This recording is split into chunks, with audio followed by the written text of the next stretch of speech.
What's the meaning of blockbuster?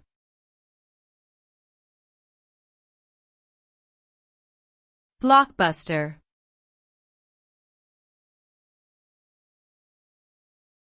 Blockbuster.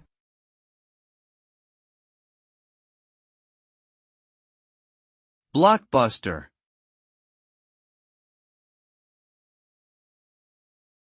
Blockbuster.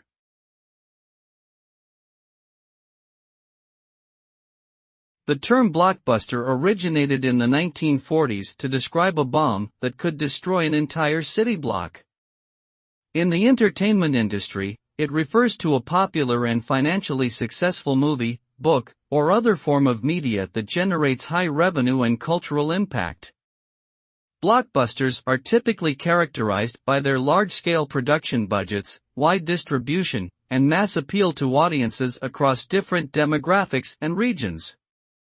Examples of blockbuster movies include the Marvel Cinematic Universe films, Titanic, and Star Wars.